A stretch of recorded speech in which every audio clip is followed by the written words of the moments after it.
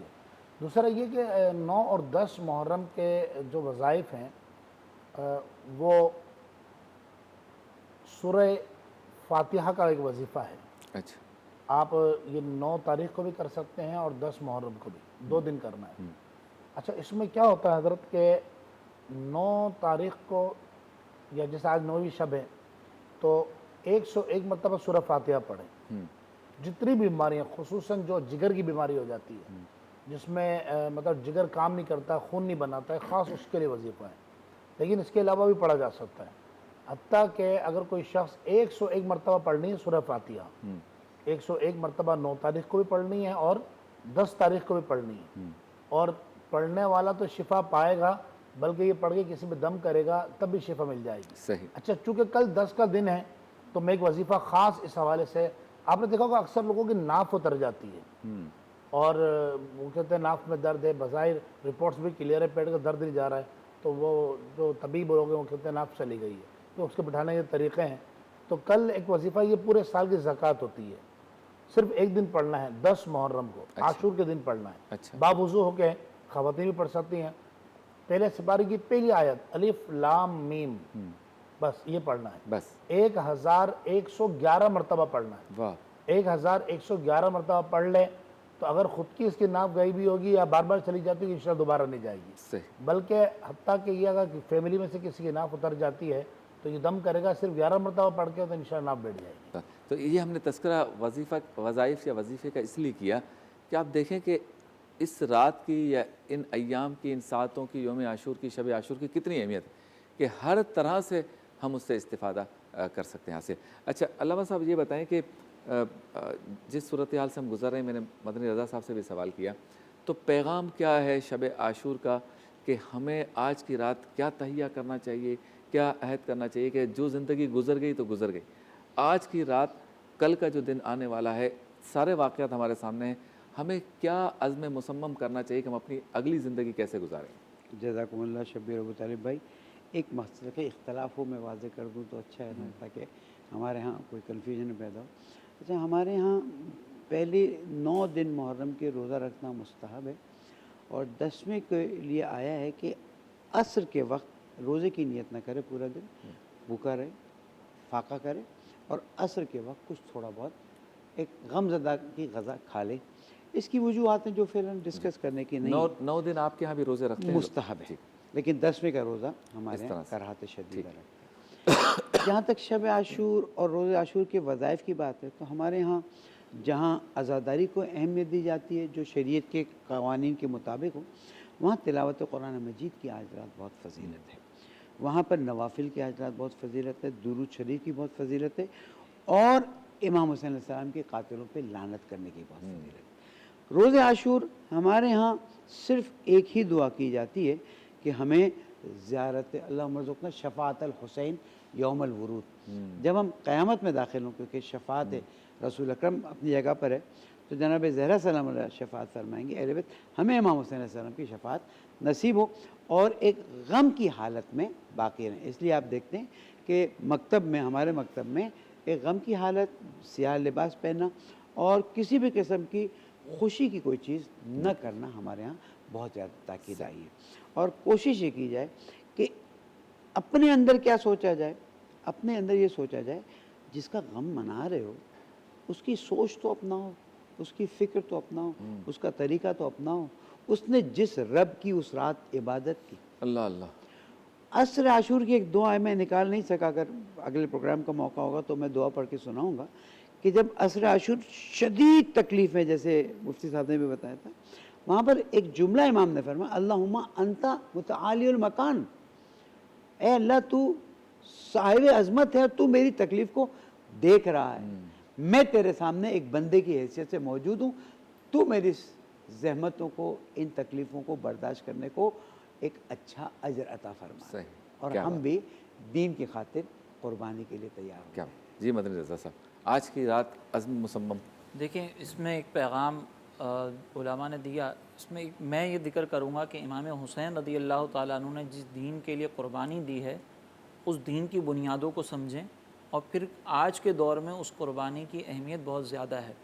آج کے دور میں ہم مردہ یزید پر تو لعنت کرتے ہیں، لیکن جو زندہ یزید ہیں ان کے ساتھ بیٹھے جو معاشرے میں ہوتے ہیں، جو معاشرے کے یزید ہیں، کیونکہ حسینیت اور یزیدیت یہ دو شخصیتوں کے ساتھ ساتھ دو فکروں کا بھی نام ہے۔ اگر ہم آج کے دور میں یزیدیت کا مقابلہ نہیں کریں گے اور صرف اس مردہ یزید پر لعنت کرتے رہیں گے تو وہ مردہ یزید کی مذمت کرنا اپنی جگہ پر، لیکن اس زندہ یزید کے ساتھ اگر بیٹھے رہیں گے تو پھر اس کا کوئی فائدہ نہیں ہوگا، یہ پھر صرف ایک رسم ادا ہو رہی ہے۔ اسی لیے ضرورت اس امر کی ہے کہ موجودہ دور کے جو یزید ہیں ان کو پہچانیں اور ان کے خلاف کھڑے ہونے میں اپنے آپ کو یہ ڈر محسوس نہ کریں بلکہ بہادری کا اظہار کرتے ہوئے ان کا رد کریں۔ کیا بات ہے۔ تو آپ سے اب ملاقات ہوگی کل، یعنی یوم عاشور کی نشریات میں۔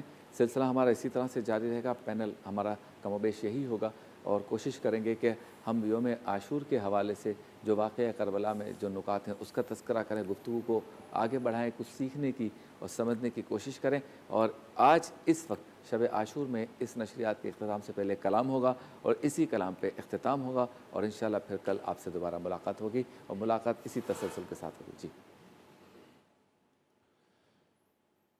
یہ بات اس قدر حسین،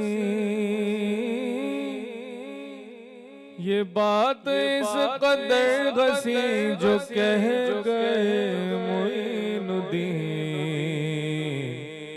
دین کی پناہ حسین ہے، کیا حسین ہے، کیا حسین ہے، میرا بادشاہ حسین ہے، میرا بادشاہ حسین ہے، کرے جو کوئی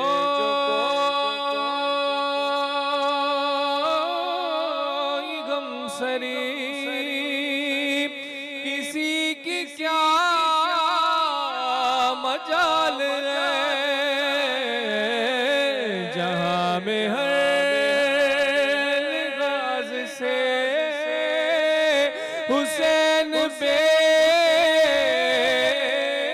مثال گئے، یہ ہو چکا کہ فیصلہ، یہ ہو چکا کہ فیصلہ، یہ ہو چکا کہ فیصلہ، نہ کوئی دوسرا خدا، نہ کوئی دوسرا حسین ہے، کیا حسین ہے، کیا حسین ہے، میرا بادشاہ حسین ہے، کرو گے گر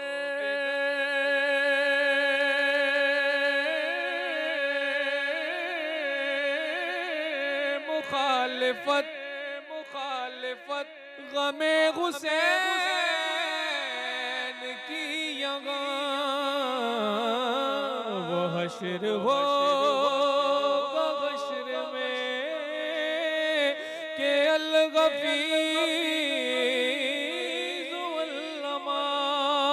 پھر جگہ بھی چھپنے جاؤ گے، جگہ بھی چھپنے جاؤ گے، جگہ بھی چھپنے جاؤ گے، کہیں بھی بچ نہ پاؤ گے کہ ہر جگہ میرا حسین ہے، کیا حسین ہے، کیا حسین ہے، میرا بادشاہ حسین ہے، میرا بادشاہ حسین ہے۔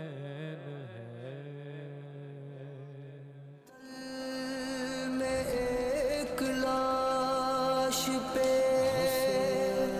ایک ماہ نوح گر، ایک ماہ نوح گر،